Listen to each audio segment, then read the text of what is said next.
Today you will be introduced to the amazing world of Heroscape. Heroscape. What you see here is a map I have downloaded and constructed using two of the master sets. The Road to the Forgotten Forest, which is the trees and the bridges, and the two of the castle sets, which of course obviously I used to make the giant castle in the middle of the board. First, how I came to own the game. A few of my friends were stopping by Toys R Us looking for some games to play, just something light. They eventually settled on Uno Attack, where it shoots out the Uno cards. I was actually looking for something more along the lines of Hero Quest. It's like a really simple game of Dungeons and Dragons. Go around killing skeletons and stuff, pretty silly. I couldn't find it, but I saw something that looked fairly similar, and it was, of course, Heroscape. They had a 2-for-1 sale, so after I learned that, I decided, I'm just going to have to buy two of the games.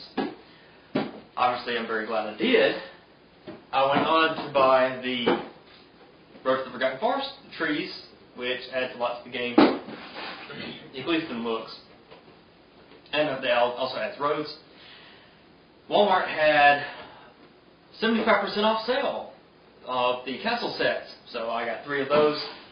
And since then, I have been buying the expansions, especially the large ones, which is why I've got the dragons and the giants and stuff. The game is fairly simple. You see, with just those, these are all the guys that would come with that, and it's actually quite a bit. First, the way the map is constructed, there is some fairly active online communities, and they discuss the units, they make custom ones, they discuss the strategies involved, but they also make some fairly cool maps, as you can see here. The maps are constructed using these little hexagonal tiles that snap together fairly well.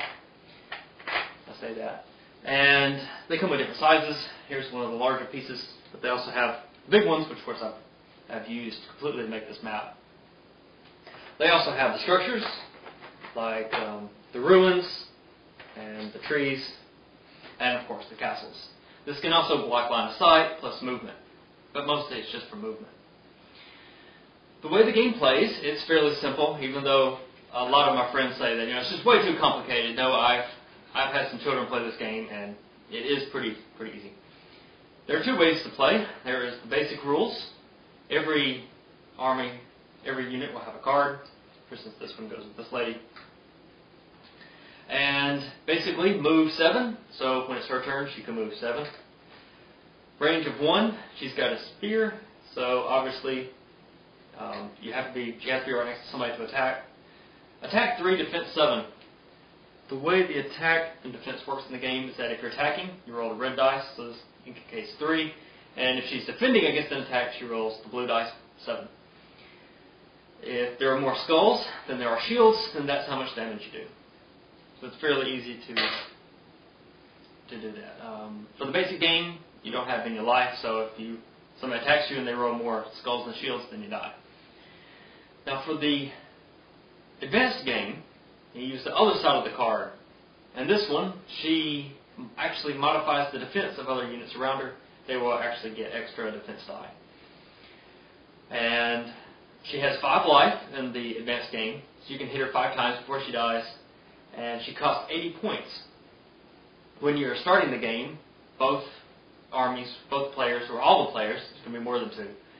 I think I've seen up to an 8-player game, but it's really limitless, I guess. You say draft a 400-point army. So you have 80, 50, and whatever else you want to draft. And that will be your starting army. There's a lot of strategy that goes into that because a lot of the units will modify each other. So for instance, she will modify defense. I'm not sure how many other people modify anything in the basic game. But at least she does. There are some more here, I believe. For instance, the snake guy, he modifies some of the other snake people. Snake people, that sounds really good. Valkyries, you have the warriors. Oh yes, let's see.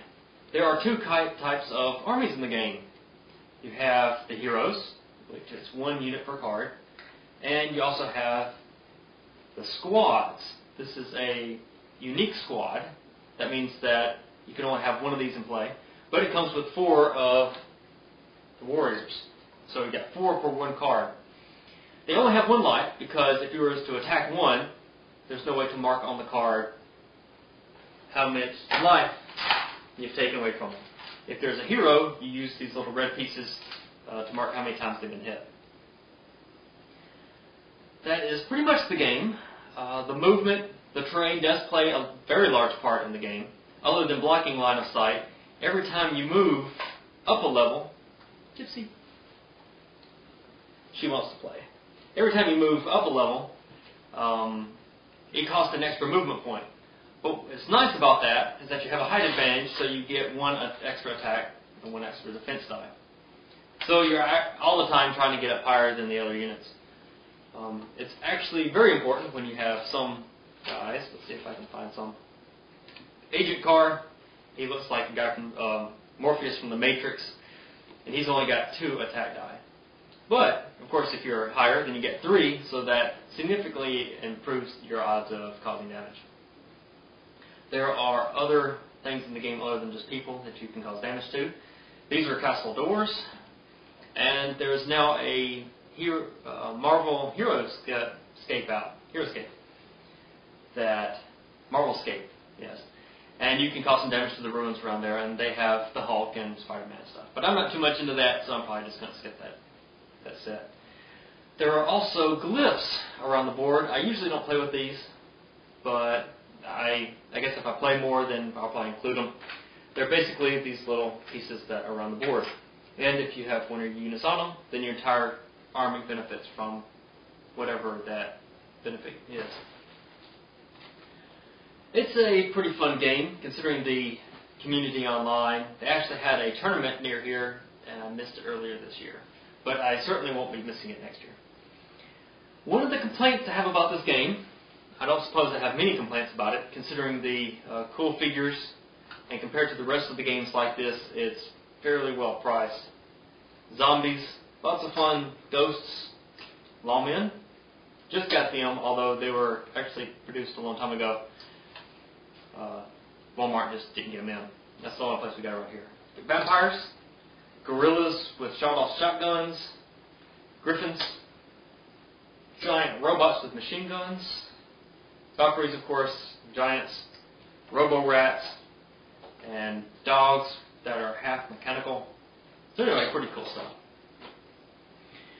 Now, the complaint I have about the game is that when I play, well, I buy one of the sets, like the rats, and they come with some other units. But I just have 4 rats that go with the army. But this is a common squad, other than the unique one I showed you earlier, which means that you can have more than one of these in your army. So if you went to the store and bought 2 of these, you could have, for another 40 points, 4 more rats in your army. The rats are very good, Death Reapers are called, because if you ever get next to a guy, like this guy with the guns, he has to attack the rat first. Since he's engaged with it, if he leaves, he takes an engagement attack. So he's actually going to have to waste his turn killing the rat when he could be killing somebody that's much bigger and costs more than just a mere 10 points each. But I think he has... But for this guy, it might not be so bad because he's got multiple attacks. But anyway, that's the idea, is to run up to somebody and make sure that they have to spend their attack and can't run away. So a lot of people get 2 or 3 of the squads of the rats. Well, that begins costing a lot of money if you're going to buy 2 and 3 of everything. Or even just your favorite ones, it begins costing a lot of money. So in order to compete in the tournaments, you pretty much would have to spend a lot of money. Same problem that happened with Magic the Gathering. It was a fun game, but the collectible nature and it's like $13 a card, nah, I wasn't going to do it. But other than that, since I'm going to be sort of a disadvantage if I ever compete in a tournament, it'll still be pretty fun having, just only be limiting to 1 per squad. Perhaps I can spend the points on something else that I already own. But anyway, that's pretty much the game. It's fairly fun. You've got plenty of different combinations. Ice-breathing dragons, the vampires that have different abilities, and there's plenty of strategies. For instance, clogging up your units. And anyway, it's pretty good. I think you ought to check it out if you're interested in this kind of thing. $40 bucks, since you're probably not going to find some good deals like I did getting all these. It still comes with a lot. You can see all the units, and it comes with about half that board. So it makes for a pretty good Christmas present if you haven't bought one already.